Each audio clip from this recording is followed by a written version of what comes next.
नमस्कार बच्चों, मेरा नाम है राहुल और आप देख रहे हैं मैं सीबीएसई क्लास। आज हम शुरू करेंगे ईएमसी की वर्कशीट नंबर 7। जैसे हम 1 2 3 4 5 6 वर्कशीट कर ही चुके हैं, अब हमारी 7 की बारी है। जैसे आपने पिछली बार भी और भी पढ़ा था 6 तक, आज हम इसे इफेक्टिव बनाने के लिए आगे बढ़ाया गया है। ये पार्ट 1 है, जैसे आपको पता है पार्ट 1 पार्ट 2 करके आते हैं। इसे भी ये 3 हिस्सों में पेपर है, 1 2 3। इन्होंने फिर नाम नहीं लिखा है तो कोई नाम हम नाम लिख देते हैं।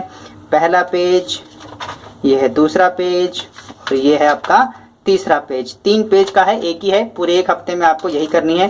ये 9वीं के लिए भी है, 10वीं के लिए भी है, 11वीं 12वीं वाले के लिए बहुत ही अच्छी बात है। ये आपके माइंड को एक्स्ट्रा, ठीक है, डेवलप करने के लिए बनाई गई ताकि आप कुछ सोचें समझें अपने बारे में। ठीक है, तो चलिए शुरू करते हैं इधर उधर की बातें ना करते हुए। तो आज का जो टॉपिक है प्रभावी संचार। संचार नगर निगम लिमिटेड नहीं, संचार का अगर समझ जाओगे यहाँ से कम्युनिकेशन, इफेक्टिव कम्युनिकेशन। आपका बातचीत करने का प्रभाव किस प्रकार है। संचार मतलब आप दूसरे से जैसे बातचीत करते हैं वो कैसी है। ठीक है, पिछले सप्ताह आपने अपनी क्षमता के अनुसार करियर के बारे में समझा था कि आपको करियर में क्या करना है, कौन मदद करता है, कौन क्या नहीं करता। आपके एक करियर को बनाने में कई लोगों का हाथ होता है। किसी भी करियर में प्रभावी संचार का करना महत्वपूर्ण है। इसके लिए अपने पहले ध्यान से सुनना और स्पष्ट रूप से बोलना सीखना होगा। ठीक, अपने करियर को बनाने के लिए प्रभावी संचार होना चाहिए। ठीक है, जैसे कि आपको करियर चाहिए, ठीक है, आप किसी इंस्टीट्यूट में जाते हैं, उसे कुछ वहाँ फीस लगती है और पापा कहेंगे ओ पापा फीस चाहिए मेरे को। ठीक है, ओ सर जी नंबर ठीक देना, ठीक है, ढंग से पास कर देना, ढंग से लिख के आया हूँ मैं। ठीक है, तो ये कोई प्रभावी संचार निगम नहीं हो। आपका कम्युनिकेशन इस प्रकार से नहीं होना चाहिए। ठीक है, तहजीब होनी चाहिए, बोलने का नजरिया जो तहजीब है वो अच्छे से होनी चाहिए। जैसे पिताजी हमें आगे की पढ़ाई करने के लिए कुछ पैसे चाहिए, कहीं एडमिशन लेना है, तो सर जी जो मेरा पेपर है काफ़ी ध्यान से चेक करना, काफ़ी अच्छे से मैंने लिखा है। ठीक है, आपके बातचीत करने के इफेक्टिव अलग से होना चाहिए। ठीक है, एक अच्छे बच्चे के लिए लक्षण भी यही भी होते हैं और यह सब चीजें मैं आप लोगों में देख रहा हूँ। जिस प्रकार से आप कमेंट में थैंक यू और वेलकम और ग्रेट टीचर टाइप का कुछ लिखते हैं तो काफी इफेक्टिव होता है, उसे पढ़ काफी अच्छा लगता है। कई बच्चे बहुत बड़े बड़े कमेंट लिख देते हैं। ठीक है, अपनी मतलब संचार दिखाया, अपने प्रभावी, उनके पास काफी प्रभावी संचार है। ठीक है, उनके कहने पर भी मैं ईएमसी वर्कशीट ले आ गया। ठीक है, संस्कृत भी ले आया था, वो मिल नहीं रही है तो मैं वो ले आया था। ठीक है, सिलेबस ले आया। ठीक है, और बाकी और सिलेबस में काम कर रहा हूँ। मतलब उन्हें कहने का ऐसा तरीका है, उनका प्रभावी तरीका, जिस वजह से उनके कहने पर भी मैं ले आ रहा हूँ, तो बहुत अच्छा तरीका होता है। तो चलिए नीचे हम पढ़ना स्टार्ट करते हैं। नीचे दिए गए चित्र को देखिए, तो देखने के लिए बनाया गया चित्र तो देखेंगे ही। ये सब किस बारे में बात करें, हमें क्या पता। चलो यहाँ से पढ़ते हैं, पता चल जाएगा अपने आप। रवि, मेरा जन्म रविवार के दिन हुआ था। वैसे ना मेरा भी जन्म रविवार के दिन हुआ था। मेरा नाम इसलिए रवि रखा गया, तो लेकिन मेरा नाम तो राहुल रखा गया। ओ कोई बात नहीं, अलग अलग सीन होगा। मीनी, ठीक है, ये बंदा हरे वाला चिल्ला चिल्ला के बोल रहा था, अब मीनी ये होगी। मेरी बड़ी बहन का नाम टीना है और मेरा नाम मीनी रखा गया। ठीक है, ऐसे छोटी बहन होगी टीनी रखा जाएगा। कोई बात नहीं, समझ रहे हो ना। नरगिस, मेरी दादी को नरगिस के फूल बहुत पसंद है, इसलिए मेरे नाम नरगिस रखा गया। नरगिस, वाह, मेरे को लगा अच्छी बात है। सरबजीत, मेरे पिताजी के मामा जी की याद में मेरा नाम सरबजीत रखा गया। मतलब इन भाई साहब को यादगार का ही बना दिया गया। ठीक है, कोई बात नहीं, ये बच्चे समझ लो कि यहाँ पे अपनी बातचीत किस प्रकार सीरियसली इस बारे में अपना नाम के बारे में बातचीत कर रहे हैं। ठीक है, मेरा नाम इस प्रकार से रखा गया, मेरा नाम इस प्रकार से रखा गया। आगे बढ़ते हैं। रवि, मीना, नरगिस और सरबजीत एक दूसरे को अपने नाम की कहानी बता रहे हैं। तो समझो जो ये ईएमसी वर्कशीट है मुझे बहुत अच्छी लगी है। ठीक है, यहाँ पे अपने नाम के बारे में चर्चा करते हैं। अपने नाम के बारे में आप क्या सोचते हैं। ठीक है, अब यहाँ से आपसे पूछ रहा, आप अपने नाम के बारे में क्या सोचते हैं। अपने नाम के संबंधित कोई चित्र बनाइए या चिपकाइए। ठीक है, तो आपको करना क्या है, सबसे पहले ये लिखना है आपको। ठीक है, ये सब तो लिखोगे ना, ये तो पता ही है ना। EMC worksheet 7 subject class 9th, ये सब तो आपको लिखना है। प्रभावी संचार, इफेक्टिव कम्युनिकेशन पार्ट 1, ये सब लिखना है। उसके बाद आपको ये लिखना है, अपने नाम के बारे में आप क्या सोचते हैं। अपने नाम से संबंधित कोई चित्र बनाए या चित्र चिपकाए। ठीक है, नाम राहुल, इसका अर्थ है सक्षम। ठीक है, और बुद्ध के पुत्र का नाम भी राहुल था। ठीक है, अब कोई बच्चा कमेंट में ये करके मत लिख देना कि सोनिया गांधी के पुत्र का नाम भी राहुल ही है। ठीक है, वो मुझे पता है। ठीक है, तो आगे लिख देगा, मेरा नाम मुझे बहुत ही प्यारा लगता है। ठीक है, ये मैंने अपने नाम के हिसाब से लिखा है, आप लोग अपने नाम से के हिसाब से लिखेंगे। सभी बच्चे यहाँ पे अपना नाम लिखेंगे। और यहाँ पे अर्थ में जिस बच्चे को अपने नाम का अर्थ नहीं पता होगा तो ठीक है, वो कमेंट्स करके बता दे, मैं उसका नाम आसानी से बता दूंगा अगर मुझे समर्थ होगा। नहीं तो आप लोग यूट्यूब पे आके इतने लाइक और कमेंट्स कर रहे हैं तो आपको पता ही होगा, गूगल सर्च करके भी आप कर सकते हैं, गूगल अंकल से या गूगल बाबा से, हैं कुछ ऐसे ही नाम से है कुछ ना। ठीक है, बहुत अच्छी बात है। तो आगे क्या कहा था, चित्र बनाइए या चित्र चिपकाइए। तो क्या करता मैं, तो चित्र चिपकाना, अपना नाम लिखा तो अपना ही चित्र चिपकाएंगे ना। तो ये है मेरा चित्र, ये रहे राहुल। नमस्कार दोस्तों, मेरा नाम है राहुल और आप देख रहे हैं राहुल सर की फोटो यस। ठीक है, तो इसमें शक्ल या मुंह नहीं आई है, नहीं। ठीक है, आपको भी इस प्रकार अपनी फोटो चिपकानी है। नहीं तो इसे देखो, मैंने तो चिपका रखे क्योंकि मेरे नाम कोई शर्त है वैसा ही निकल के आ रहा है, करेंगे क्या। नाम संबंधित कोई चित्र समझाएं। ठीक है, किसी और का व्यक्ति कुछ नाम होगा, ठीक है, सूर्य का मतलब से सूरज का मतलब सूर्य होगा तो यहाँ सूर्य की चित्र चिपका सकता है अपनी। ठीक है, मेरे नाम का मतलब मैं ही और क्या, विकास। अब विकास क्या, मैं मोदी जी के विकास को यहाँ लगा चिपका दूँ, सक्षम। ठीक है, ऐसा कुछ नहीं होता। आगे पढ़ते हैं हम। ठीक है, उम्मीद है चीज़ें समझ में आई होंगी। और फोटो कैसी लगी, मस्त है। आएंगे जल्दी फेसबुक में, अपनी फेसबुक आईडी जल्दी रिलीज कर दूंगा मैं। ठीक है, फिलहाल मैं सोच रहा हूँ पढ़ाई पे फोकस करते रखे, क्या फेमस होना है यार। जैसे आप लोग बच्चे अगर पास हो गए ना तो यही मेरे लिए बहुत है। ठीक, आपके नाम की क्या कहानी क्या है, अपने परिवार के सदस्यों से पूछिए। आपने अपने नाम की कहानी जानने के लिए उनके क्या प्रश्न पूछे और यहाँ लिखिए। ये आपको क्वेश्चन लिखना है यहाँ से। ठीक है, ये क्वेश्चन लिख लीजिएगा, फिर इसका आंसर मैं बताता हूँ। और ये भाई साहब, ये ईएमसी वर्कशीट नंबर 7 ही आज पूछ रही है, हम बहुत पहले ही पूछ चुके अपने परिवार से ये प्रश्न और बहुत ही मजा आया था। ठीक है, देखते हैं क्या है, ये रहा इसका उत्तर। ठीक है, ये प्रश्न लिखना है आपको इस प्रकार से, इसका उत्तर है। उत्तर है, नाम राहुल, पहले मेरा नाम विकास था। समझ रहे हो, विकास, मोदी जी का विकास नहीं यार, कुछ और ही था। एक बार जब मैं अपने गाँव गया तो वहाँ पर कई लोगों से मिला। मेरे मम्मी ने बताया, जब तुझे मेरे चाचा अपनी गोंद में खिला रहे थे, खिलाना मतलब ठूस ठूस के खिलाना नहीं, खेलना मतलब playing, he is playing with me, वो हमारे साथ खेल रहे थे, नॉट फीडिंग विद मी, खिला रहे थे। समझ में आया? तो राहुल नाम लेकर पुकार रहे थे। कौन सा नाम, राहुल पता नहीं, मेरे उस टाइम पे समझ में भी आ रहा था कि नहीं आ रहा था, लेकिन वो अपने मजे में खिला ले रहे थे, इसलिए बाकी सदस्यों को भी यह नाम पसंद आ गया, इसलिए मेरा नाम राहुल रख दिया। देख लो, मतलब चाचा के मजे मजे में मेरा नाम रख दिया, उनके मजे के लिए। पता नहीं, वैसे मेरा नाम बहुत अच्छा लगता है मेरे को, अभी भी फेमस हूँ राहुल गांधी के नाम से शायद। ठीक है, बंदे मजे भी ले लेते हैं। ठीक है, वैसे एक बार में लोगों को याद भी हो जाता है। ठीक, कोई बात नहीं। तो समझ गया, तो ये आपका पहला और दूसरा हो गया। ठीक है, और ये आपकी पहला जो पेज है वो समाप्त। अब हम चलेंगे इसके दूसरे पेज पर। ठीक है, इसका दूसरा पेज यहाँ से आपको दिखाते हैं अच्छे से। इसका ये रहा दूसरा पेज। ठीक है, दूसरे पेज पे आगे आपकी यहाँ से पढ़ेंगे, इस गतिविधि को परिवार के 2 अन्य सदस्यों के साथ मिलकर करना है।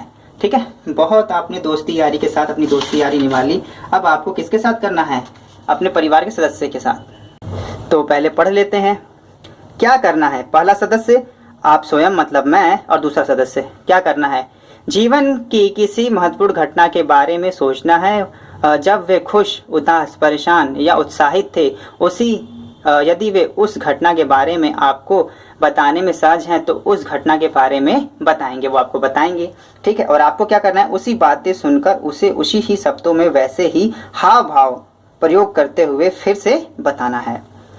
दोनों की बात ध्यान से सुननी है। दूसरा सदस्य क्या, फिर दोनों की बातों को ध्यान से सुनेगा। तो सबसे इसमें करना क्या है, ये तो बात चीज़ आपने कर लोगे।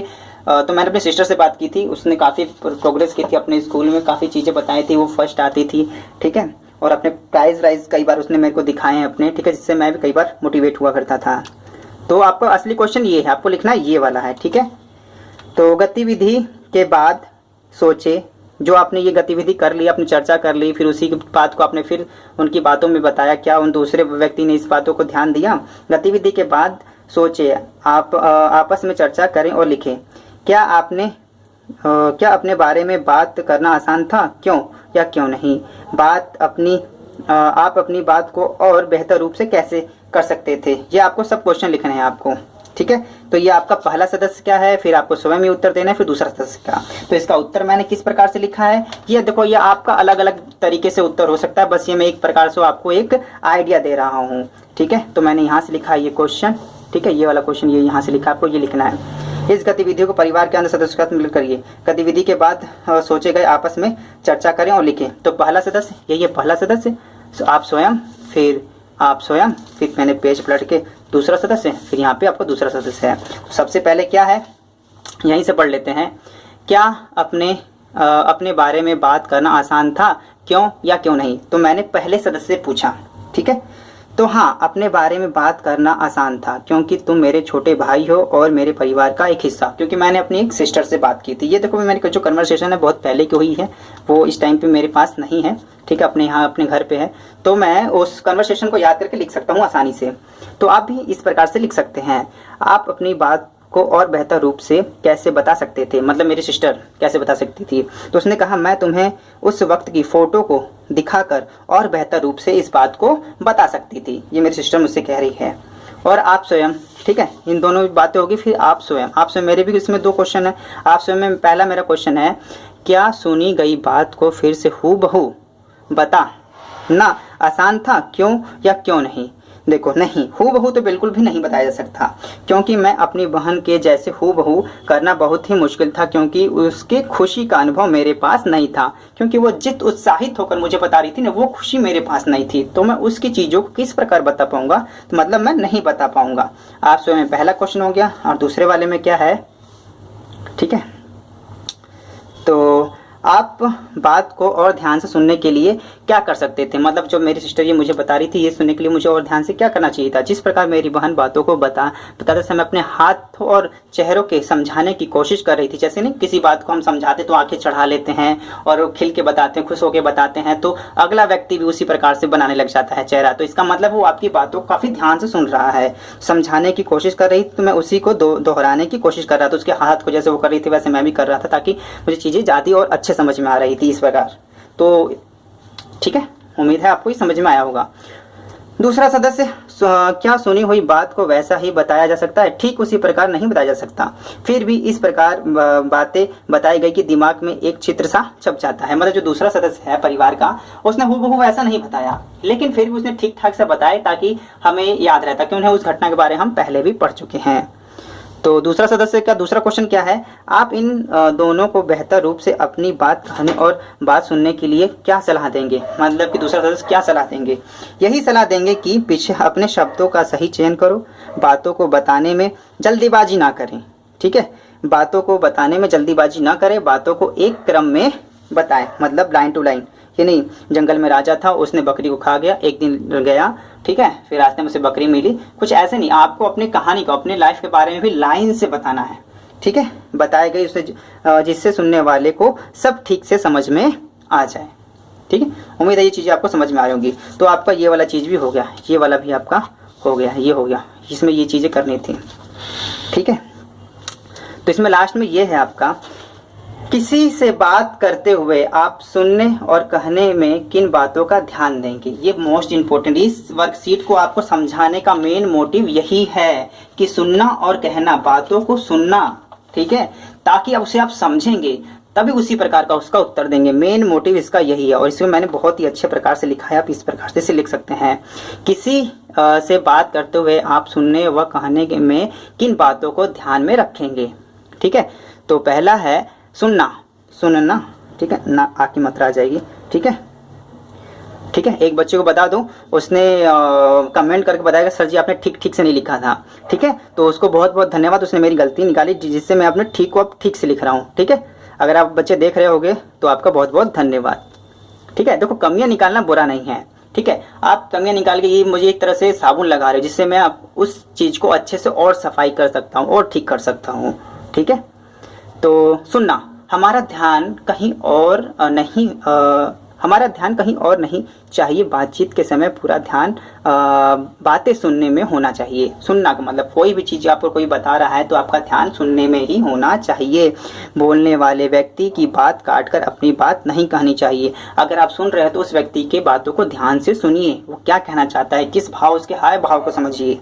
ठीक है, तभी आप उसकी समस्याओं को सॉल्यूशन कर सकते हैं। जैसे एक टीचर देखो, क्लास में दो प्रकार के टीचर होते हैं, एक आपकी बातों को सुनता है, दूसरा नहीं बोलना चाहूँगा क्योंकि मेरे साथ भी कुछ टीचर मिले थे, ठीक है, जो सुनना ही नहीं चाहते। कुछ ऐसे टीचर जो बातों को सुनना चाहते थे, उनको तो खुल के बताते थे उनकी बातों को हम, ठीक है, और उस हिसाब से उनको जवाब भी आता था, ठीक है। ये नहीं था इधर ऐसा कुछ नहीं था, वो काफी खुल के बताते क्योंकि वो हमारी बातों को ध्यान से सुनते थे। तो आपको भी अपने दोस्त, प्रिय, किसी की बातों को भी ध्यान से सुनना चाहिए, तभी उसका आप सॉल्यूशन दे पाएंगे, तभी उसकी भावनाओं को आप समझ पाएंगे। तो बीच में टोका टाकी नहीं करना चाहिए। दूसरा है कहना। जब अपनी आप बातों को कह रहे हैं, किसी दूसरे तक पहुंचा रहे हैं, तो किन बातों को ध्यान रखना चाहिए? शब्दों का चयन ठीक से करना चाहिए, ठीक है, अपनी बातों को क्रम में बताना चाहिए। कहते समय, ठीक है, अपनी आवाज के लय पर भी ध्यान रखना चाहिए कि आप किस लय में कह रहे हैं, ठीक है। जैसे आपने 3 इडियट मूवी देखी होगी, ठीक है, उसमें कहता है अच्छा इधर अच्छा, ठीक है। तो आप समझ रहे हो लय। तो कहने की बातों जब आप किस प्रकार से कह रहे हैं, ये लय भी आपकी बातों में होना चाहिए, तभी आप अपनी बातों को दूसरे तक ठीक से पहुंचा पाएंगे, ठीक। उम्मीद है आपको ये ईएमसी वर्कशीट ये पढ़कर काफी अच्छा लगा होगा, कुछ नई जानकारी मिली होगी। माय सीबीएसई क्लास की इस वीडियो को देखने के लिए धन्यवाद। जय हिंद, जय भारत।